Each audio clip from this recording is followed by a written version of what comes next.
All right, so we are going to talk about solutions, acids, and bases, okay? They don't generally go together, but acids and bases are a solution. So it kind of works out for us. First thing I want you to do, watch this TED Ed. If you've seen it before, it is a popular one. Um, that's that's okay, but watch it with your newfound chemistry eyes. The world we live in is made of things. Billions and billions of different things, like pickles and pianos, and dump trucks and octopi. And even though these things seem totally different, they're all made of the same stuff, just combined in different ways. To give you an idea of how this combining works, let's take something apart. Let's start with this bowl of macaroni salad. If you were to reverse a recipe for macaroni salad, you'll see it's made by mixing together a bunch of ingredients, like macaroni, mayo, vinegar, vegetables, and mustard. This type of combining is called a mixture. When you make a mixture, you're combining two or more things together without actually changing the chemical identity of those things. Like mud, for example. The soil and water in mud haven't actually changed. They're still soil and water. You've just created a mixture of soil and water. Mud. It turns out that macaroni salad is actually a mixture of mixtures, because many of the ingredients, like mayo and mustard, are already mixtures themselves, which is nice for us because if we look closely, we'll see the three main types of mixtures that exist. The size of the particles in a mixture determines the type of mixture. On one end of the scale is a suspension, like our muddy water example. You get this if you take big chunks of something and mix it with something else, so those chunks are just floating around. Take runny mustard, for example. You'll see a bunch of little particles like mustard seeds, pepper, allspice, and minced shallots all floating around in a liquid, in this case, vinegar and water. This is called a suspension because you've got particles of one thing suspended in another. Now, on the other end of the spectrum is a solution. The particles in this mixture are so small, they are the actual molecules. A solution is sort of like a suspension of molecules, where one type of molecule is blended or dissolved with another. Vinegar is an example of a solution where the molecules of acetic acid are blended with molecules of water. The chemical properties of the molecules haven't changed, they're just evenly mixed together now. Salt water and carbonated soda are both examples of solutions where other molecules are dissolved in water. The last type of mixture is called a colloid, which is somewhere between a suspension and a solution. It's when you take two materials that don't dissolve and you make the particles so small that they can't separate. Mayo is what happens when you take oil and water, which don't mix, and you bind them together, usually with the help of another substance called an emulsifier. In the case of mayo, it's lecithin found in eggs. And now you're left with really small globs of oil hanging out with really small droplets of water. Whipped cream, hairspray, styrofoam, and jello are all other examples of colloids. So, let's get back to macaroni salad. You've got colloids like mayo, suspensions like mustard, and solutions like vinegar. But you've also got celery, shallots, and all other vegetable chunks that are also part of the salad. These aren't mixtures really, but we can break them up. Just like a TV can be broken up into smaller and smaller complex component parts. In the case of vegetables, if you keep breaking things up, you'll eventually end with thousands of complex organic molecules, things like ATP synthase and RNA transcriptase and water. So now, once we've unblended all the solutions, unmixed all the colloids, separated all the suspensions, and taken apart all of our vegetables, we've reached the end of what we can unmix physically. What we're left with is a whole bunch of molecules, and these molecules remain chemically the same, whether they are by themselves or thrown together in a salad. If you want to separate these guys even further, we need to unmix things chemically, which means we need to start breaking some bonds.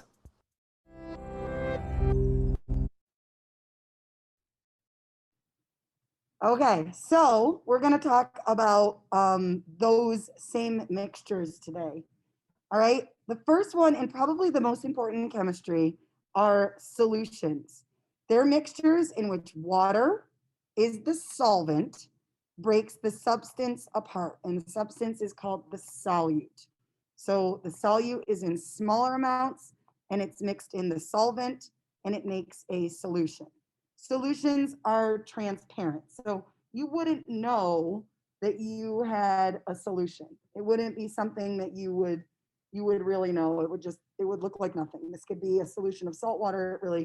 It could be a solution of just about anything because they're pretty transparent. A solution is by definition a homogeneous mixture. This prefix homo means same. So a solution is the same throughout. Again, the solute is the substance being dissolved, and the solvent is present in greater amounts. And water in chemistry is most of the time going to be our solvent. Although you can have other solvents, like alcohol can be a solvent, and they call those tinctures. All right, so in order to understand why things become solutions and why they become suspensions, you have to understand the words soluble versus insoluble. When I say soluble, it means that it can be dissolved, right? Sugar dissolves in water, salt dissolves in water. If it is insoluble, it means it cannot be dissolved. So I have here just some colored water with some oil around it. It doesn't matter how much I shake these together, they are not going to ever dissolve with each other, okay? Solutions aren't always a solid in a liquid. You can also have a solution that contains a gas. So if you have, say, like pop is a solution that it contains sugar and flavorings, but it also contains carbonation or CO2, or even just carbonated water has CO2 dissolved in it. The other solution that people kind of forget about are alloys.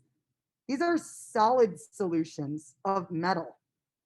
Just because they're solid when you encounter them doesn't mean that they can't be solutions. It just means that you've encountered them when they're at room temperature. So an alloy is a mixture of two different metals. So copper and zinc make brass. Copper and tin make bronze, and carbon, which is not even a metal, and iron makes steel and stainless steel.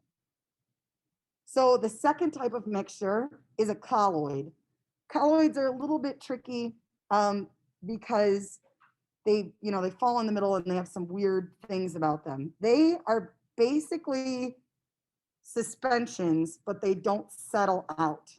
They ironically remain suspended, which kind of irritates me. They should have called these the suspensions if it remained suspended. Okay, so colloids do not dissolve like solutions. They are not dissolved, but they don't settle out. The best example of this is milk. And if you read the side of your milk from the grocery store, it will say that your milk is homogenized, which means the particles have been made the same throughout. If you just get it straight from the cow, it's non-homogenized, which means it will settle out and you'll get layers. And if you live on a farm and you're getting it from a cow, you have to shake up that milk to make it the same throughout, which is a little bit weird. Colloids look cloudy. The last one is a suspension. This is the one that I showed, right?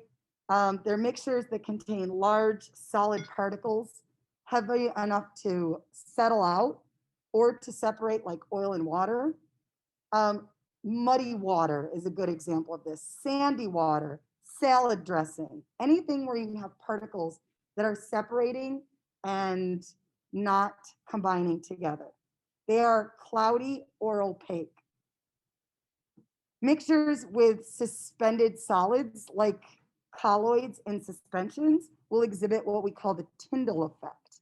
And that's when you put a flashlight on it, it reflects or it scatters light.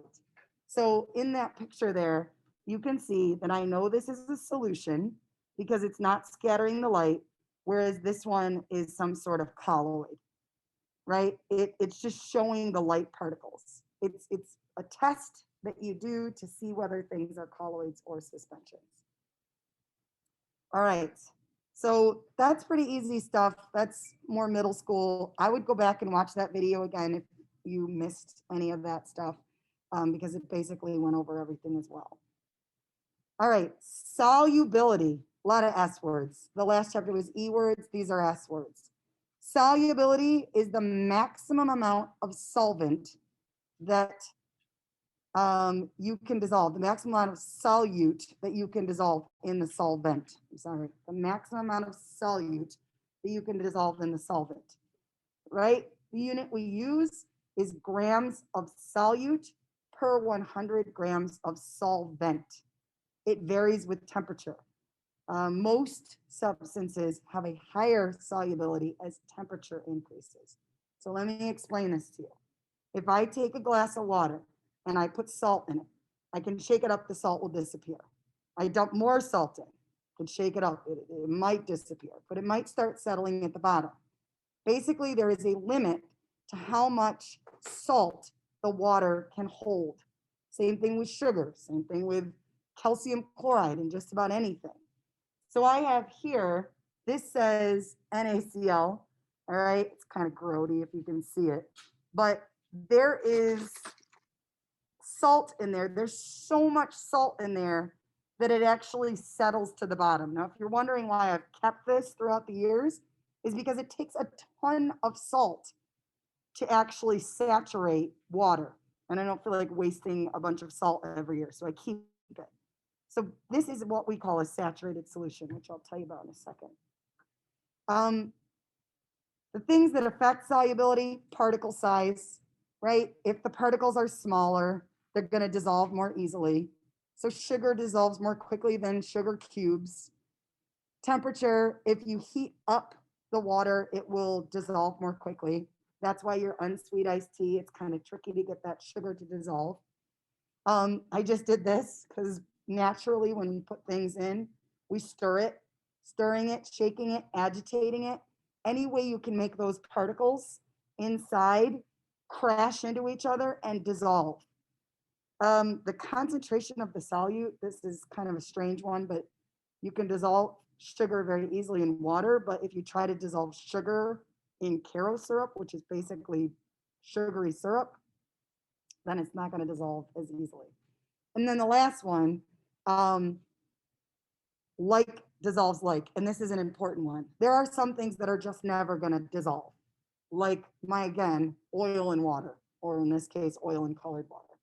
They're never going to dissolve together. I can shake them all day. I can heat it up, cool it down, and they're not going to dissolve. And that's because of the nature of the solute and the solvent. One of these things, the oil, is non-polar. The water is polar. All right, so they're never going to dissolve. Polar things dissolve with polar things, and non-polar things dissolve with non-polar things. And if you put a polar with a non-polar, they are not going to dissolve together. This is the principle of when you get a stain on your shirt. The way you get the stain out of your shirt is you're looking for something that is like it chemically enough that it will dissolve the stain. Washable marker, the reason it's called washable marker is because it's polar, just like water. So water dissolves washable marker. Permanent marker, everybody has their own tricks, but things like alcohol, hairspray, acetone, that's what you'd use to dissolve permanent marker because permanent marker is non-polar. All right, so lastly, the solubility terms. I mentioned this already. I said I had a saturated solution here. That means like a sponge holds as much water as it can. This water is holding as much salt as it can. The solvent has dissolved the maximum amount of solute possible. Any more solute added isn't going to dissolve. It's going to drop to the bottom. So if someone has made Kool-Aid and there's sugar sitting at the bottom and it's really been stirred and it's sat a long time, that is the maximum sweetness the Kool-Aid could possibly be made at. You cannot make it any sweeter than that. Unsaturated simply just means that you have more room, right? So this solution that I held up before, this clear solution, whatever it is, this has more room for salt or sugar, whatever it is. I believe this is a saltwater solution. Now the last one is weird. Please do not try to think that a lot of things do this because they don't. Super saturated means that more solute is dissolved than the solvent should be able to hold. The way we do this in the lab is we heat things up, we put more of the solute in, it dissolves more, and then we let it cool slowly. And when it cools slowly, it goes through this very special thing. It becomes super saturated. Now, sugar does not easily supersaturate. Salt does not easily supersaturate. In fact, hardly anything that you encounter easily supersaturates. Instead, supersaturated solutions are things made with like sodium acetate. All right, it's a special thing. All right, so this is kind of just some pictures of it. You've got unsaturated, right? Unsaturated means that more solute dissolves. Saturated means that no more solute dissolves. And supersaturated means that, it's this unstable form. When you walk in, it looks clear, but then if you tap it or you shake it up, crystals suddenly form.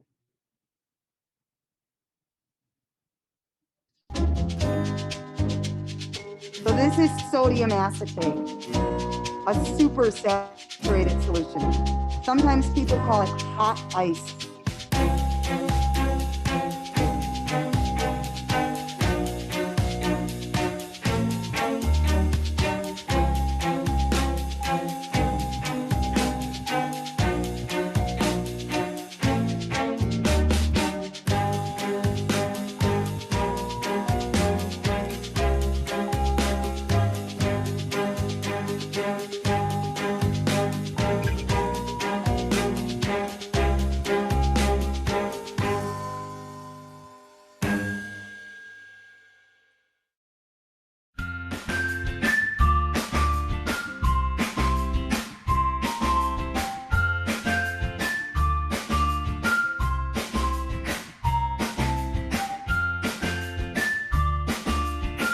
Notice how it looks like it's a clear solution and then it all of a sudden just immediately crystallizes when it's going on there. Again, looks like it's a clear solution, but it's this special super saturated solution. And that's my favorite right there.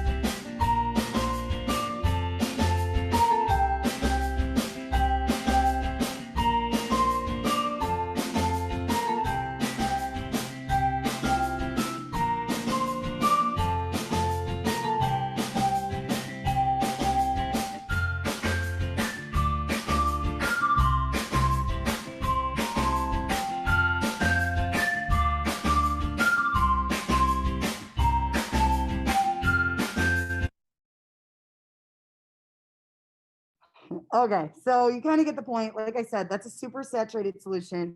It's a special thing. It's not something that you can just do very easily on a Tuesday. I've tried it a couple times in the lab. It's a little bit difficult. All right, so this is the last thing I want to talk to you about. These are called solubility curves.